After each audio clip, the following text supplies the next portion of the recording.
ये ऐसा परम धर्म है, कोई भी इस धर्म में चलने वाले को परास्त नहीं कर सकता। ये बात ध्यान से समझ लीजिए।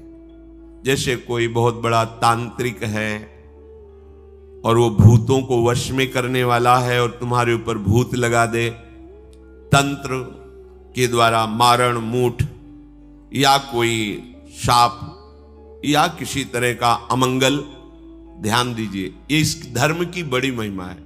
यदि आप भगवद आश्रित हैं, नाम जप कर रहे हैं, तो ना माया का कपट चलेगा, ना किसी का तंत्र तुम्हारे ऊपर चलेगा, ना किसी का कोई मारण मंत्र चलेगा, ना कोई भूतावेश तुम पर आविष्टित कर सकता है, ना किसी भी तरह की कोई विष आदि की। यदि आप सच्चे हृदय से भगवान की शरण में हो तो तुम्हारे ऊपर विष का भी प्रभाव खवाया जाएगा, विष वो हो जाएगा स्वास्थ्य वर्धक अमृत। गरल सुधा, गोस्वामी जी कह रहे, रिपु करहि मिताई, गोपद सिंधु अनल शीतलाई। जो भगवान का आश्रित जन होता है उसको विष भी अमृत हो जाता है। अगर उससे दुश्मनी करेगा ना कोई और उसका बुरा चाहेगा, वो जितना कुप्रचार करेगा, निंदा करेगा, उतने उसका यश बढ़ेगा। अगर वो आग लगा देगा तो उसके शरीर में चंदन से भी बढ़कर शीतलता का काम आग करेगी। जो भगवद आश्रित है, श्री हरिराम व्यास जी ने भी प्यारी जू के चरणों के आश्रित जनों को पुष्ट करने के लिए बताया कि राधा प्यारी के चरणारविंद शीतल सुखदाई, कोटि चंद मंद करत नख बिद जुन्हाई। श्री राधा प्यारी के चरणारविंद शीतल सुखदाई। शाप ताप रोग शोक दारुण दुख आरी, लाल इष्ट दुष्ट दलन कुंज भवन चारी। हमारी गोरी भोरी प्रियाजू के गोरे चरणारविंद का जिसने आश्रय ले लिया है, शरणागति ले ली है और राधा राधा नाम जप करता है, तो किसी भी ऋषि का साप उस पर लागू नहीं होगा। हरिराम व्यास जी कह रहे ये विशाखा सखी के अवतार है, कह रहे शाप कोई लागू नहीं होगा उसके ऊपर। ताप दैहिक दैविक भौतिक ताप उसका स्पर्श नहीं कर सकता। कोई भी पाप उसे अपने अधीन नहीं कर सकता। किसी का भी तंत्र मंत्र उसके ऊपर लागू नहीं हो सकता, क्योंकि ये चरणारविंद लालजू के भी इष्ट है और ये चरणारविंद दुष्टों की दुष्टता का दलन करने वाले और हृदय में प्रेम प्रकाशित करने वाले हैं। कोई भी भयानक से भयानक रोग तुम्हारे शरीर पर हो सकता है, पर वो तुम्हें अधीन नहीं कर पाएगा। शाप ताप रोग शोक, बड़ी से बड़ी हानि होने पर भी तुम्हें शोक स्पर्श नहीं करेगा। प्यारी जू के चरणों का जिसने आश्रय ले लिया है, ये ऐसा परम धर्म है कि इसके आश्रित को कोई भी तंत्र मंत्र मूठ मारण भूत प्रेत पिशाच पिशाचनी कोई भी नहीं स्पर्श नहीं कर सकता। ध्यान रखना। हां, अपना कल्याण कराने के लिए सामने आ सकता है, क्योंकि नाम जापक ही सबके कल्याण का सामर्थ्य भाव रख सकता। जो निरंतर नाम जप करता है उसमें सब सामर्थ्य आ जाती है। एक बार भाई जी से हनुमान प्रसाद पोद्दार जी समुद्र के किनारे बैठे नाम जप कर रहे थे, तो देखा एक सफेद पोशाक पहने हुए पाग बांधे हुए पारसी वेशभूषा में सामने खड़े हैं। भाई जी ने सदाचार के कारण कहा, बाबूजी क्यों खड़े हो, बैठ जाइए। तो उनका, आप बोले तो मेरे में सामर्थ्य है आपसे बात करने की, डरना नहीं आप। भाई जी ने कहा, मैं क्यों डरूंगा, आप कोई भयावह थोड़ी लग रहे हैं। बोले, लग नहीं रहा, लेकिन भयावह हूं, मैं प्रेत हूं। भाई जी तो कोई बात नहीं। जो भगवत भजन में ये सब कई जगह ऐसा घटना में, गंगा किनारे जैसे श्मशान है, ऐसा नहीं कि प्रेत योनि नहीं होती, होती है, पर वो प्रभाव नहीं दिखा सकती। ऐसे प्रत्यक्ष देखा है। भाई जी ने कहा कि तो आप हमारे पास क्यों आए हो? बोले, अपना उद्धार कराने के लिए। मुझे गीता कंठस्थ है, बहुत से शास्त्र कंठस्थ हैं, पर कुछ ऐसी मेरे से गलतियां हो गई जिनके परिणाम रूप मुझे प्रेत योनि प्राप्त हुई है। फिर मुझे आंतरिक संकेत हुआ है कि आप हमारा कल्याण कर सकते हो। भाई जी ने कहा तो बड़े आश्चर्य की बात है कि आपको गीता कंठस्थ है और फिर आप प्रेत योनि में गीता के एक श्लोक बोल दे तो प्रेत तो मुक्त हो जाता है। बोले मुझे से कुछ ऐसे भयानक अपराध हो गए, जैसे गुरुद्रोह है, वैष्णव अपराध, ये बड़े भयानक अपराध होते हैं। जब किसी का पतन होना होता है तो माया यही खेल खिलवाती है, क्योंकि और सब पाप है वो दरस परस अगनाश, गुरुजनों के संतों के दर्शनों से ही नष्ट हो जाते हैं। लेकिन संत द्रोह, नाम जापक, वैष्णव द्रोह, गुरु अवज्ञा, गुरुद्रोह, ये भयानक अपराध होते हैं, इनसे दुर्गति हो जाती है। तो अपना कल्याण करने के लिए कोई ऐसा भले नहीं तो किसी भी भक्त के सामने, भगवद आश्रित नाम जापक के सामने किसी का चेटक नहीं चलता है। जिसने भगवान नाम को और भगवद आश्रय को स्वीकार कर लिया, उसे कभी कहीं भी कोई डिगा नहीं, और उसके सामने छल कपट नहीं चल पाएगा। एक श्री मथुरादास जी नाम के महापुरुष हुए हैं, तो बस कहे तिजारे मांझ भक्ति रस रास करिए एक बात ताको प्रगट सुनाइए। आयो बेशधारी को करे सालिग्राम सेवा, डोलत सिंहासन पे आन भीर छाइए। स्वामी के जो शिष्य भयो तीनों के भाव देखी, वाही को प्रभाव आए कहो ही भाई। नेक आप चलो उरीति को बिलो किए जू, बड़े सर्वज्ञ कही दुखे नहीं जाए। मथुरादास जी तिजारी ग्राम में निवास करते थे। वैसे संतों का जो ग्राम में निवास होता है वो जगत मंगल की भावना से होता है। किसी भी गांव में जहां जो संत वास्तविक भगवत प्रेमी रहते हैं, वहां से भिक्षा लेकर उनको निष्पाप करते हैं, शिक्षा देकर के भगवत प्राप्ति कराते हैं, क्योंकि उनके श्रीमुख से नाम कीर्तन भगवत चर्चा होती ही रहती है। नंद नंदन की अनन्य उपासना करते थे। ये राजस्थान में ग्राम है तिजारे में, वहां वो रहते थे। जो भी समीप आता वो कुछ ही दिनों में ऐसा भक्ति रंग में रंग जाता, कुछ प्रभु के नाम में प्रीति हो जाती, समस्त असद आचरण छोड़ देता।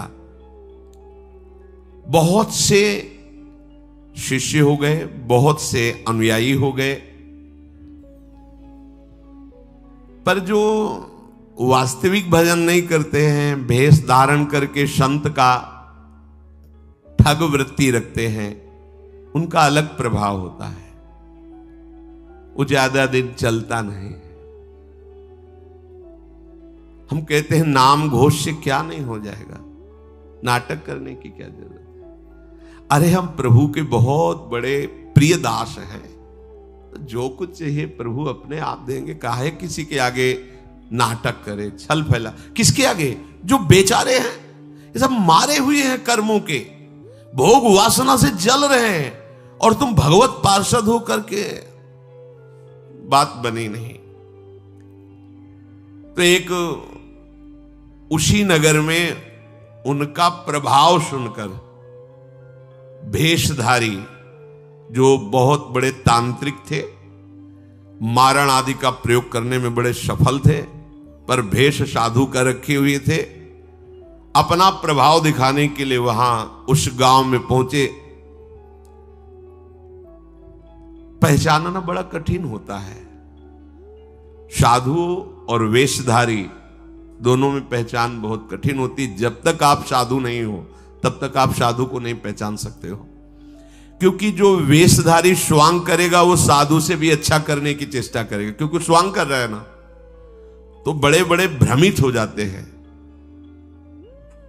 दर्शन भक्त अनूप, सेवक जी ने लिखा है, पर रूप न शोभित प्रीति बिनु, और प्रभाव उनका ऐसा भरम भटकत भूप, बड़े बड़े राजा भ्रमित होकर उनके शिष्य बन जाते हैं। वेश का ऐसा प्रभाव है।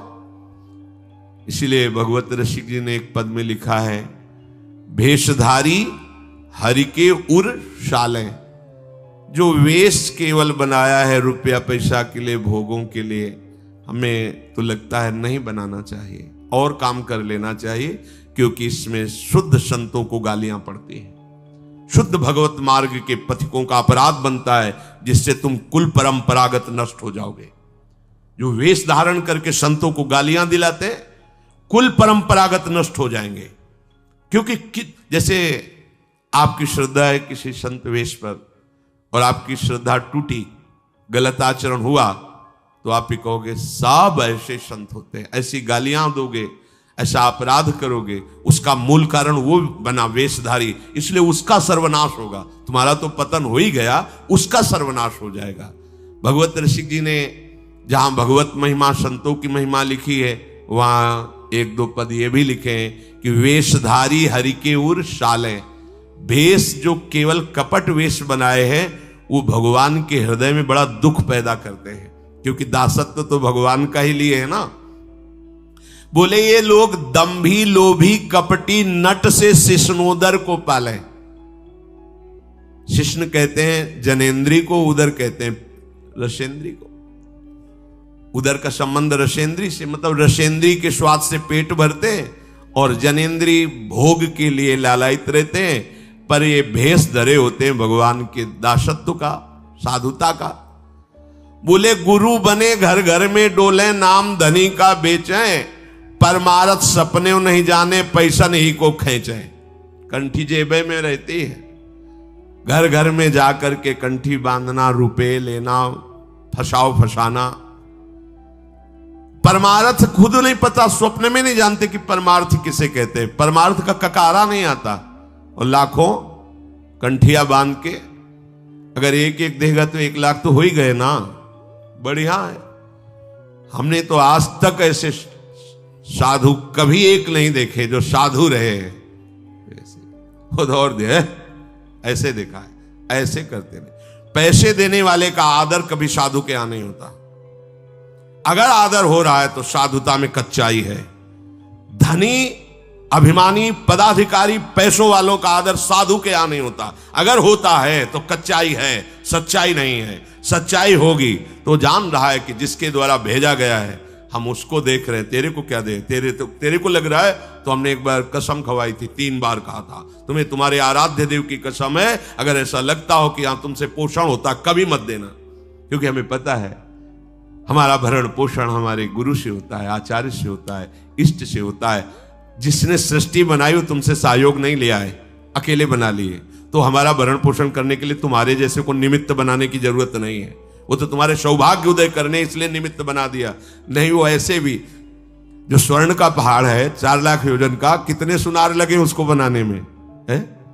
अरे वो एक क्षण में सब कर तुम, अकर तुम, अन्यथा कर तुम। इसके लिए खोए रतन फिरत जे, घर घर कौन काज ऐसे जिए, हरिवंश चंद्र महाराज कह रहे। इसके लिए भटकना पड़े कि कोई मुझे धन दे दे, कोई मेरा चेला बन जाए तो मुझे भोग सामग्री समर्पित करे, तो इसका मतलब अभी परमार्थ का पता नहीं है।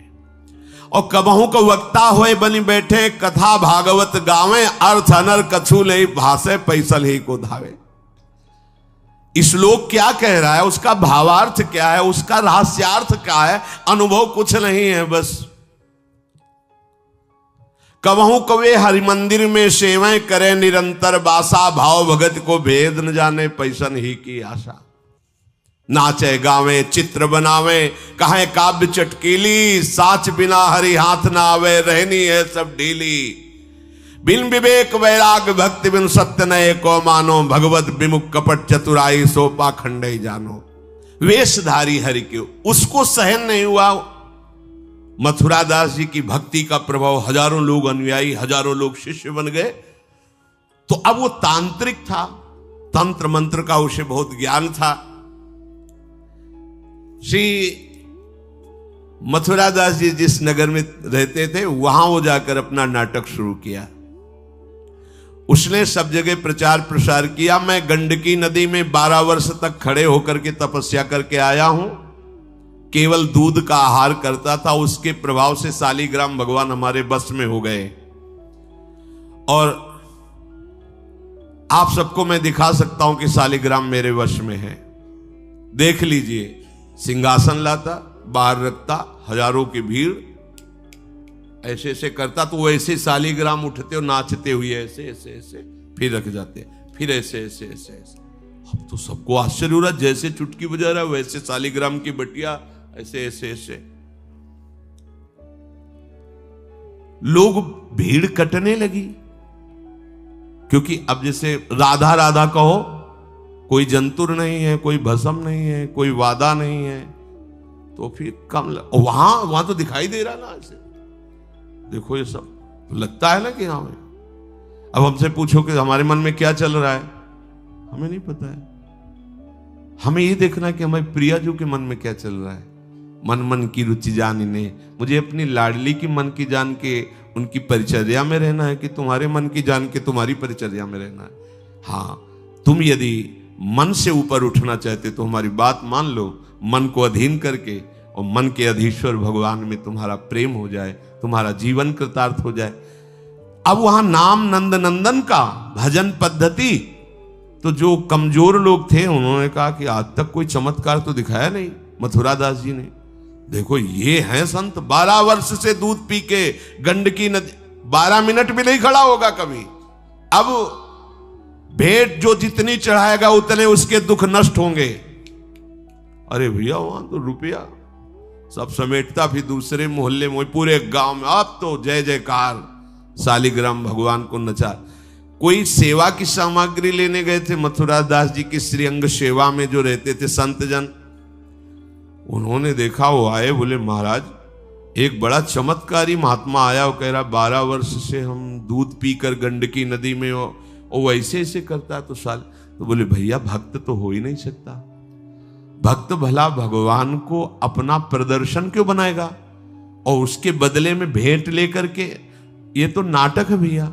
वो देखे भी नहीं थे, बोले ये तो नाटक है, कोई संत ऐसा नहीं कर सकता, कोई भक्त ऐसा, कोई संप्रदायाचार्य से दीक्षित वैष्णव मार्ग में चलने वाला, ये तो अपराध है। तो उनका महाराज जी तो हजारों लोग वहां प्रभावित हो रहे, अच्छा है भगवान उस रूप में। बोले नहीं महाराज, फिर सत्य मार्ग के प्रकाशित करने के लिए आप यहां विराजमान, अगर उसका कपट पाखंड चला तो हजारों लोग धोखे में हो जाएंगे, चलो आप एक बार उसके सामने। तो उनका कि यदि हम उसके सामने गए तो उसका सब ये दुकान बंद हो जाएगा। बोले महाराज जी आप जरूर चलो, क्योंकि आपके चलने से यदि लोगों की श्रद्धा भगवान में वास्तविक लगे तो आप भी तो यही चाहने के लिए यहां गांव में वास कर रहे हो। उनको बड़ा दुख हुआ कि एक तो उसको दुख होगा, उसका नाटक बंद होगा, दूसरा कि वो जान क्यों नहीं रहा है जिन भगवान को तुम नचा रहे हो, अगर वास्तविक उनके तुम सेवक बन जाओ तो तुम्हें सब कुछ प्राप्त हो जाएगा। शालिग्राम भगवान श्री हरि ही है, कोई और नहीं है। पर बहुत जब उन्होंने कहा तो कहा चलो अच्छा, तो पाए परि गए लेके जाए ढिग ठाढ़े भये, चाहत फिरायो पे न फिरे सोच पर्यो है, जान गयो आप कछु याही को प्रताप ये पे, मारो करि जाप यो विचार मन धर्यो है, मुठी ले चलाई भक्ति तेज आगे आई नाही, वाही लपटाई भयो ऐसो मानो मर्यो है, हुए करि दयाल जा जीवायो समझायो, प्रीति पंथ दर्शायो ही भायो शिष्य कर्यो है। सभी शिष्यों ने चरण पकड़ करके मथुरा दास जी को मनाया कि आप वहां चले। तो आप गए सादे सहज स्वरूप साधु का, जाके भीड़ भी इनके साथ है कि भाई मथुरा, उनका भी प्रभाव था तो बहुत सी भीड़ साथ गई। जाकर के गांव वालों ने कहा कि भैया वो आप जो स्वामी जी दिखाते थे शालिग्राम भगवान का चमत्कार वो दिखाइए, हमारे गुरुजी आए हुए हैं। ये तो उसने जाना था कि महिमावान है तभी तो वो आया था, पर उसको ये पता नहीं था कि हमारा प्रोग्राम इनके सामने नहीं चल पाएगा, क्योंकि भगवान नाम जापक के आगे कोई तंत्र मंत्र, कोई शाप पाप ताप ये सब नहीं, वास्तविक जो भगवत मार्ग में है। अब उसने निकाला सिंहासन और पूरा सब, शालिग्राम जी को तो केवल चुटकी ही बज रही थी, शालिग्राम भगवान वहीं बैठे थे। हर प्रयास कर लिया, कोई चमत्कार नहीं। लोगों ने कहा कि दिखाओ ना, अब ये हमारे गुरुजी हैं, गांव में रहते हैं। अब भक्त की निष्ठा के सामने भगवान को भी छोटा बनना पड़ता है। इतने महान भगवान भक्त बलि जी के सामने बामन बन के भीख मांगने के लिए गए। भक्ति निष्ठा जीत सकते थे, आज्ञा दे सकते थे, ना आज्ञा दी और ना विजय प्राप्त की। भिक्षा में मांग करके दिया माता अदिति को कि आपकी चाह है कि राज्य पद देवराज को मिले, तो आपकी आराधना से मैं जाऊंगा, पर वो मेरा भक्त है, ना युद्ध करूंगा ना आज्ञा दूंगा, पर मांग के लाऊंगा। भगवान भिक्षुक बन के गए। भक्त के आगे नौटंकी नाटक कहां चल सकता है? अरे जुगनू तब तक चमकती रहे जब तक सूर्य प्रकट नहीं होता। सूर्य प्रकट हुआ तो लाखों जुगनुओं का कोई मतलब नहीं रह जाता। नौटंकी नाटक, ये साधुता का भेष धर के कितने दिन चलेगा? जिस दिन पोल खुलेगी ना, उस दिन सब नष्ट हो जाएगा, सब नष्ट हो जाएगा। लोग परलोक तो पहले ही नष्ट हो चुका था। पाखंड न करे। हम कह रहे तुम्हें धन चाहिए, तुम्हें सम्मान चाहिए, राम राम भजो, कृष्ण कृष्ण भजो, हरि हरि भजो, विश्व नमन करेगा, ईमानदारी से भजो। हमने ऐसे संत भगवान देखे, ककारा नहीं पड़े, कुछ नहीं जानते, बस एक ओम, दुई ओम, तीन ओम, चार ओम ऐसे जपते, और लोग न्यौछावर थे, सीधे सरल ओम ओम, राम राम, कृष्ण कृष्ण, साफ सिद्ध। कबीरदास जी जैसे वहां पर राम राम राम राम। श्री स्वामी सत्संगानंद जी महाराज बक्सर, बस इतने। जब कोई बेटा राम राम, ऐसे लगते थे कि मतलब इनको पी जाएं, अपने हृदय में रख ले। इतने दुलारे वयोवृद्ध थे, ऐसा सुंदर रूप, ऐसी कोमलता, ऐसा आकर्षण, राम राम राम राम। अरे प्रभु के नाम में क्या नाटक करने की जरूरत क्या है? पाखंड कर। प्रभु महालक्ष्मी पति हो, तुम्हें लक्ष्मी ही चाहिए तो वो सब दे देंगे। काहे को नाटक करे?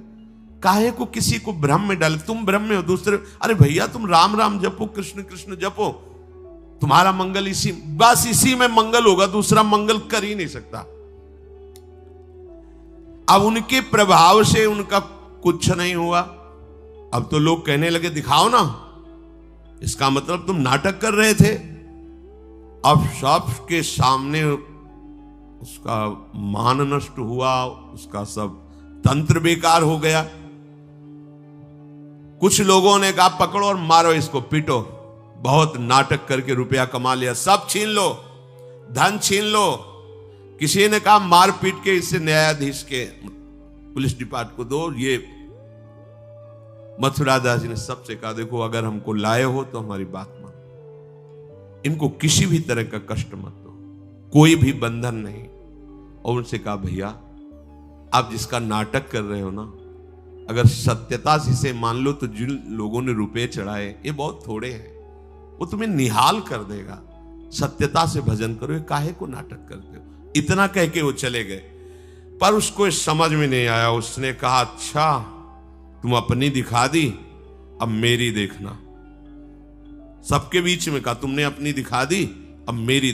मूर्ख को समझ में नहीं आता। उसने कहा ठीक है तुमने दिखा दिया, अब कल सुबह तक तुम देखना कि मैं तुम्हारा क्या करता हूं। क्योंकि उसे मारण का प्रयोग आता था।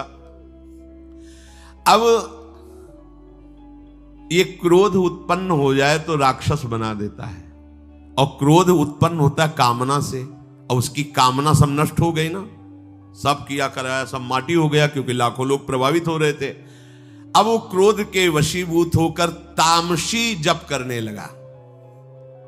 तामसी जप होता है विनाशकारी। अपवित्र सिद्धियां उसके पास थी। पवित्र सिद्धियां भी होती है जो दूसरों का मंगल करती है, अपवित्र सिद्धियां होती है जो दूसरों का नाश करती है। उसने मारण विद्या का अनुष्ठान किया, जिसे देहाती भाषा में मूठ कहते हैं।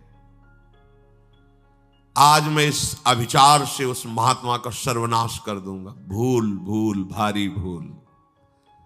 जो साधु की मीच तक है वो उसी मीच से मरता है। ये तो समझ में ही नहीं आया। सरस्वती जी को देवता और ब्रह्मा जी सब प्रार्थना कर रहे हैं कि अयोध्या वासियों की बुद्धि तो बदल दी, वापस गए। भरत जी आ रहे हैं, इनकी बुद्धि बदल दो, नहीं भरत जो कहेंगे वही राम करेंगे। तो दिमाग पलट गया है भरत की बुद्धि। अरे प्रभु का इशारा था इसलिए अयोध्या वासियों की बुद्धि बदल दी। भरत जी के विषय में सोचोगे भी तो नष्ट हो जाओगे। महाप्रेमी भरत के विषय में सोचना ही तुम्हारे लिए अमंगल हो जाएगा। और हम क्या, करोड़ों सरस्वती भी हो तो भरत की भाव भरी भक्ति में बाधा नहीं पहुंचा सकती। अब उसने प्रारंभ किया, बैठ करके आसन में मूठ का एक खप्पर जैसी आकृति प्रकट होती है और उसमें जाजुल्यमान तेज होता है। और वो जहां जाएगा तो जिसके पास जाना है वहीं शुरू हो जाएगा उसका खून पोकना, नीचे से शौच द्वार से मुंह से वो खून की उल्टी आना, उसके पहुंचते पहुंचते और जहां पहुंची तो वो नष्ट हो जाएगा, मर जाएगा और वापस चली जाएगी। वहां जाके प्रमाण देगी कि हम काम कर आई हैं। वहां भक्तों ने देखा कि एक खप्पर में आग जलती हुई राउंड राउंड से गोला होता, तो जाके कहा मथुरा दास जी ये उसकी चलाई हुई मूठ है, तुम कुछ परेशान मत हो, यहां कुटिया की डेहरी में भी प्रवेश नहीं करेगी। अब वो आकर के मारण बस वहां घूम रहा है। मथुरा दास जी निकल के आए, हाथ जोड़ा, क्योंकि सब मंत्र सब सिद्धियां भगवान की, तो ना चाहे पवित्र हो या अपवित्र हो, तो उन्होंने कहा तुम सर्वज्ञ भगवान की ही शक्ति से संपन्न हो, तुम जानती हो कि हमारा कोई अपराध है क्या? अगर अपराध है तो हम बाहर निकल के आते हैं, आप हमें नष्ट कर दो। यदि अपराध नहीं है तो जिसके द्वारा किया गया उसको दंड दो। तुरंत मूठ वापस हुई, कोई मंत्र मंत्र नहीं पड़ा, तुरंत वो मारण वापस हुआ। उधर शुरू हो गया उसका खून, नीचे से ऊपर से, जैसा इनके जैसे काशी नरेश को जब पौंड्रक राजा के साथ भगवान ने उद्धार किया तो उसके लड़के का नाम था सुदक्षिण। वो पंडितों से विला बोला ऐसा मारण प्रयोग कर सकते हो कि द्वारिका को मैं द्वारिकाधीश नष्ट कर दे। मंत्र में ताकत होती पर उनको ये पता नहीं था जिससे मंत्र प्रकट हुए भला उन पर कैसे प्रभाव चले। उन्होंने कहा हाँ, तो उनका भारी दक्षिणा देंगे। तो काशी में अनुष्ठान शुरू हो गया और प्रकट हुई कृत्या। ऐसा नहीं, मंत्रों में ताकत होती है। पर भगवान शिव ने प्रकट होकर कहा था कि जो ब्राह्मण भक्त नहीं है, जो ऋषि भक्त नहीं, उसी पर ये मारण का प्रयोग काम करेगा, अन्यथा नहीं। तो भगवान का नाम ही नमो ब्रह्मण्य देवाय गो ब्राह्मण हिताय च। अब मारण कृत्यारूप रखकर द्वारिका को जलाने के लिए गई। द्वारिकावासी भागे, भगवान से कहा, भगवान ने सुदर्शन जी को आज्ञा किया करो हिसाब। भगाते हुए कृत्या को ले गई तो कृत्या ने पहले उन ब्राह्मणों को मारा, सुदक्षिण को मारा, फिर सुदर्शन ने कृत्या को नष्ट किया और पूरी काशी में आग लगा दी। ये भागवत में वर्णन है। भगवत भक्त या प्रभु के ऊपर कोई मारण चलेगा क्या? वो मारण उसी बाबा जी के पास जो नौटंकी कर रहे थे शालिग्राम के नचा, अब तो त्राहिमाम मच गया। वो संत भगवान गए क्योंकि पता था कि बचेगा नहीं, मंत्र का प्रयोग है। गए और भगवान नाम उच्चारण किया, कृष्ण कृष्ण कृष्ण। नंद नंदन के उपासक थे और मूठ से कहा शांत हो जाओ। भक्त की आज्ञा का पालन हर मंत्र करेगा क्योंकि मंत्राधिष्ठात्र भगवान का आदेश है। शांत हो गई मूठ और उनसे कहा भैया देखा, तुम्हारा ही मंत्र तुम्हारे को अभी मार देता, अब सुधर जाओ। मतलब मृत्यु दशा को प्राप्त हो गए थे। संतों के हृदय में बदला लेने की कहीं कोई वृत्ति नहीं होती। संत कभी नाराज होते हैं तो उसमें मूल देख लेना आप विचार करके। आप जब अपना अमंगल करना अपना, तब वो आपसे नाराज होंगे। अगर आप उनका कोई कष्ट, वो नाराज नहीं होंगे, वो सह जाएंगे और आपका मंगल मनाएंगे। जब आप अमंगल अपना कर, तब वो डांटते हैं। अगर आप वो ये देख लें कि आप प्रहार कर रहे हो तो फिर वो नहीं, फिर तो तुम्हारा मंगल मनाएंगे, आप उनको मारो, कभी डांटेंगे नहीं। बड़ा कोमल चित्त संतों का होता है। संतों के हृदय को केवल संत ही जान सकते हैं। अगर एक संत भगवान जा रहे थे गंगा के किनारे, तो किसी के कपड़ा फैले थे, धोबी ने दो को फैलाया था, वो तो अपने मस्ती में थे, पैर पड़ा तो वही डंडा लेके दौड़ा जो जिससे कपड़ा छाटता था। भगवान ने तुरंत सुदर्शन चक्र का स्मरण किया, फिर चक्र से कहा अंतर्ध्यान हो जाओ। तो रुक्मिणी जी ने पूछा, प्रभु ये लीला तो किसी भक्त की रक्षा के लिए होती, फिर आपने क्यों रोक लिया? बोले जब वो डंडा लेके दौड़ा तो महात्मा जी भी उठा पटक दिए, घूंसा चला रहे थे, तो हमने कहा सुदर्शन की जरूरत नहीं है, दोनों बराबर ही है। साधु यदि क्षमा कर दे तो होश में हो जाना, अगर वो डांट दे फटकार दे तो निर्भय हो जाना, बच गए। और अगर वो मौन होकर के क्षमा कर दे, कुछ ना बोले, तो उमा क्षमा श्राप होते भारी, फिर जो मालिक हिसाब करेंगे फिर वो सह नहीं पाओगे। इसीलिए भगवत प्रेमी महात्माओं का कोई अपराध न मने, भगवान से मनाना चाहिए कि हे नाथ मेरी कभी बुद्धि ऐसी मलिन न हो जाए कि आपके नाम जापक आपके प्रेमी संतों के प्रति हमारा द्रोह भाव हो। भगवान का चरणामृत उतारा, शालिग्राम का उसको पिवाया और बैठा ला और कहा देखो, जिन प्रभु की आराधना प्रभु को अधीन कर लेती है, प्रभु के धाम की प्राप्ति कराती, तुम चंद रुपयों के लिए नाटक कर रहे हो। आज से ऐसा वो चरणों में गिरा, कहा महाराज वास्तविक न मैं कभी 12 वर्ष गंडकी नदी में खड़ा हुआ हूं, न कभी दूध पिया हूं, मुझे पैसा कमाने का रास्ता अच्छा समझ में आया, इसलिए आज से मैं वास्तविक आपके चरणों का शिष्य बन करके भजन करूंगा, और हमारे द्वारा जो भी गलती हुई आप उसे क्षमा कीजिए।